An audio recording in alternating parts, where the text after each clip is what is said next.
பூந்தமல்லி அருகே குந்தம்பாக்கத்தில் பேருந்து நிலையம் விரைவில் திறக்கப்படும். முதலமைச்சர் மு.க. ஸ்டாலின் உறுதி. சென்னையோட உள்பகுதிகளில் ஏற்படுகிற நெரிசலை தவிர்க்கவும், வெளிவட்ட சாலைகளுக்கு இணைப்பை மேம்படுத்தவும், போக்குவரத்து முனையங்களை பரவலாக்கவும் சிஎம்டிஏ மூலமாக கிளாம்பாக்கம், மாதவரம் மற்றும் குத்தம்பாக்கம் ஆகிய இடங்களில் 3 புதிய புறநகர் பேருந்து முனையங்களை உருவாக்கி இருக்கிறோம். குத்தம்பாக்கம் பேருந்து முனையம் விரைவில் மக்களுடைய பயன்பாட்டிற்கு வர இருக்கு. வரும் 28ஆம் தேதி தமிழ்நாடு வருகிறார் பிரதமர் நரேந்திர மோடி. பாம்பன் புதிய பாலத்தை திறந்து வைக்கிறார்.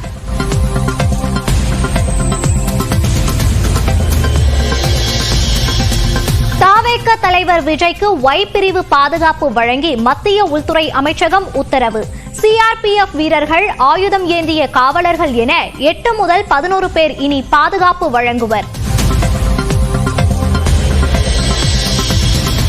விஜயை தங்கள் பக்கம் இழுக்க ஒய் பிரிவு பாதுகாப்பு வழங்கப்பட்டுள்ளதா? மத்திய அரசுக்கு அதிமுக துணை பொதுச் செயலாளர் கே.பி. முனுசாமி கேள்வி. பெருந்தன்மையாக கொடுத்திருந்தால் மகிழ்ச்சி. அரசியல் ரீதியாக சுயநலத்தோடு விஜயை தன் பக்கம் இழுப்பதற்காக, அவரை சந்தோஷப்படுத்துவதற்காக இந்த ஒய் பிரிவை கொடுத்திருக்கிறார் என்று சொன்னால், பிஜேபியினுடைய வரலாறு நீங்கள் திரும்பி பார்த்தால் எது உண்மை என்பது உங்களுக்கு நான் விட்டுவிடுகிறேன். ஜெயலலிதாவின் நகைகளை தமிழக அரசிடம் ஒப்படைக்க தடையில்லை என உச்சநீதிமன்றம் உத்தரவு. ஜெயலலிதாவின் அண்ணன் மகள் ஜே. தீபாவின் மனு தள்ளுபடி.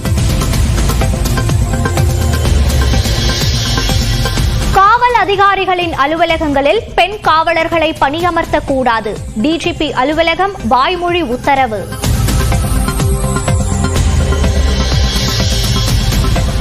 பட்டுக்கோட்டை பிரைம் பப்ளிக் பள்ளி சிபிஎஸ்இ 10ஆம் வகுப்பு மாணவர்களுக்கு ஹால் டிக்கெட் தரவில்லை என புகார். தஞ்சாவூர் மாவட்ட ஆட்சியர் முகாம் முன்பு குவிந்த மாணவர்கள், பெற்றோர்கள். புதுச்சேரியில் வீடு புகுந்து 3 இளைஞர்கள் வெட்டி கொலை. ரவுடிகளுக்கு இடையேயான முன்விரோதம் காரணமா என விசாரணை. திருமலை திருப்பதி தேவஸ்தானத்திற்கு கலப்படனை அனுப்பிய வழக்கில் கைதானவர்களை காவலில் எடுத்து விசாரணை. 4 நாட்களுக்கு விசாரணை நடத்தும் சிறப்பு குழு. திருப்பரங்குன்றம் விவகாரத்தில் சென்னையில் வேல் பேரணி நடத்த அனுமதி இல்லை. வழக்கை தள்ளுபடி செய்தது சென்னை உயர்நீதிமன்றம். நீலகிரி மாவட்டம் குன்னூரில் அழுகிய சிக்கன் வைத்திருந்த ஹோட்டலுக்கு சீல். வாடிக்கையாளர்களை வெளியேற்றி உணவு பாதுகாப்புத்துறை அதிகாரிகள் நடவடிக்கை.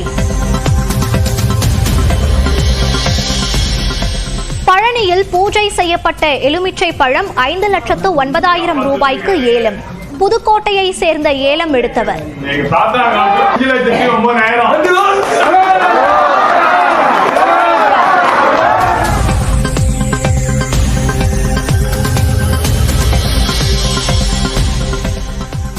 சென்னை நங்கநல்லூர் அருகே வீட்டின் இரும்பு கேட் மேலே விழுந்ததில் 7 வயது சிறுமி உயிரிழப்பு. பள்ளி முடிந்து வீட்டிற்கு வந்து கேட்டை மூடியபோது நேர்ந்த சோகம்.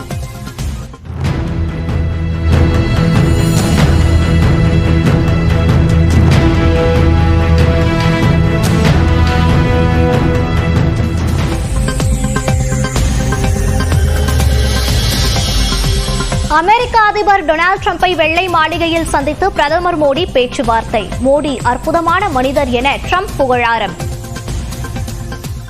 This is a terrific man. We're going to make some wonderful trade deals for India and for the US. அதிநவீன போர் விமானமான F-35ஐ இந்தியாவிற்கு விற்பனை செய்ய அமெரிக்கா முடிவு.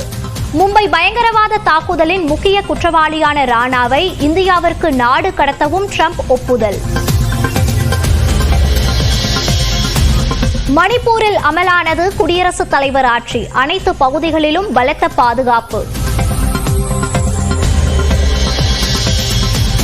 அயோத்தி ராமர் கோயில் தலைமை அர்ச்சகர் சத்யேந்திரதாஸ் காலமானார். ஜலசமாதி முறையில் ஆற்றில் விடப்பட்ட உடல்.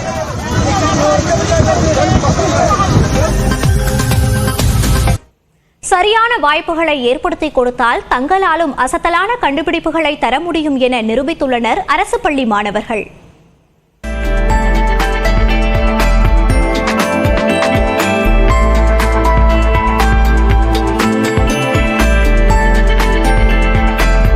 தனியார் பள்ளி மாணவர்களுக்கு நிகராக அரசு பள்ளி மாணவர்களும் புத்தாக்க கண்டுபிடிப்புகளை மேற்கொள்ளும் வகையில் 2022ஆம் ஆண்டு தமிழ்நாடு அரசு வானவில் மன்றத்தை தொடங்கியது.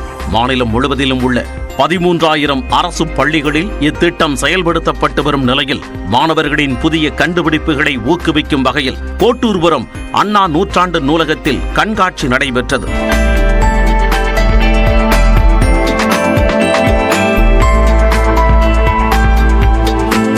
பள்ளி கல்வித்துறை அமைச்சர் அன்பில் மகேஷ் பொய்யாமொழி பங்கேற்று மாணவர்களின் படைப்புகளை பார்வையிட்டார். காணும் இடமெங்கும் நெகிழி நிறைந்திருக்கும் நிலையில் பீட்ரூட்டில் இருந்து பயோ பிளாஸ்டிக்கை உருவாக்கியுள்ளார் வாலாஜாப்பேட்டையைச் சேர்ந்த 6ஆம் வகுப்பு மாணவி தேஜஸ்வி. இது பிளாஸ்டிக் மாதிரியே தான் இருக்கும். ஆனா பிளாஸ்டிக் 1000 இயர்ஸ் எடுக்கும் டீகம்போஸ் ஆக. ஆனா பயோ பிளாஸ்டிக் 1 மாசம் இல்ல 45 நாளுக்குள்ள பயோ பிளாஸ்டிக் டீகம்போஸ் ஆயிடும். நிலச்சரிவு காலங்களில் ஒற்றை வழி மலைப்பாதைகளில் பயணிப்பதற்கான புதிய சிக்னலை கண்டுபிடித்துள்ளார் திண்டுக்கல் மாவட்டம் சிறுமலைப்புதூரைச் சேர்ந்த மாணவி மஞ்சுடா தேவி. இப்ப இந்த ஒரு வாகனம் இந்த சைடுல இருந்து வருது அப்படின்னா இந்த சைடு ரெட் அலர்ட் கொடுத்து வாகனம் வருது அப்படிங்கறத தெரிவிச்சு அவங்கள ஸ்டாப் பண்ணிடும். திருப்பி இந்த வாகனம் போனோடனே ஆட்டோமேட்டிக்கா கிரீன் லைட் எரிஞ்சு அந்த வாகனம் போயிருச்சு அப்படிங்கிற தகவலையும் வாகனம் ஓட்டுறவங்களுக்கு கொடுத்துரும். அதிக அளவிலான கொசு தொல்லையால் தன் தங்கை டெங்கு காய்ச்சலால் பாதிக்கப்பட்ட மனவேதனையில் இருந்த கள்ளக்குறிச்சியைச் சேர்ந்த மாணவர் வாசு புகையில்லாமல் கொசு அழிக்கும் அதிநவீன இயந்திரத்தை கண்டுபிடித்துள்ளார். அந்த லைட்டு ஒன்று ப்ளூ கலர் வச்சேன். ப்ளூ கலருக்கும் பச்சை கலருக்கும் அந்த பூச்சிகளுக்கு அலைநீளம் ரொம்ப கம்மி இருக்கிறதுல அலைநீளம் எது ஆகுதுன்னா சிவப்பு தான். இந்த சிவப்பு கலர் அலைநீளம் வச்சா வராது பூச்சி. இப்போ நம்மளுக்கு வெள்ளை கலர் கூட லேசாக தான் இருக்கும். அதனால இந்த நீல கலர் லைட் வச்சிருக்கேன். ஒரு ஃபேன் வச்சிருக்கிறேன். இது இந்த இடத்துல ஃபேன் சுற்றும் போது வெற்றிடம் உண்டாகும். இந்த வெற்றிடத்தை நிரப்பா இப்போ கொசு இங்கே நிற்கும். லைட் இருக்கு அப்படின்னு நிற்கும். அப்போ இந்த வெற்றிடத்தை நிரப்பத்துக்கு காற்று வெளியிருந்து வரும்போது உள்ள அடிச்சுக்கிட்டு போயிடும். இந்த கண்காட்சியில் வெற்றி பெற்ற 25 மாணவ மாணவிகளை பள்ளி கல்வித்துறை சார்பில் கல்வி சுற்றுலா அழைத்துச் செல்ல திட்டமிட்டுள்ளது தமிழ்நாடு அரசு. மாணவர்களின் மத்தியில் உதிக்கும் இது போன்ற அறிவியல் கண்டுபிடிப்புகள் எதிர்காலத்தில் நம் வாழ்க்கையின் ஆதாரமாகவும் நம்பிக்கையாகவும் உருவாகின்றன. எனவே இது போன்ற அறிவியல் கண்டுபிடிப்புகளை ஊக்குவிப்பது அரசின் கடமையே. நியூஸ் 18 தமிழ்நாடு செய்திகளுக்காக ஒளிப்பதிவாளர் விக்னேஷுடன் செய்தியாளர் லிபிகா பழனிவேல். தமிழக வெற்றிக் கழக தலைவர் விஜய்க்கு ஒய் பிரிவு பாதுகாப்பு வழங்கி மத்திய உள்துறை அமைச்சகம் உத்தரவிட்டுள்ளது. கடந்த ஆண்டு தமிழக வெற்றிக் கழகம் என்ற கட்சியை தொடங்கிய நடிகர் விஜய் 2026 சட்டமன்ற தேர்தலை இலக்காக வைத்து அரசியலில் பணியாற்றி வருகிறார்.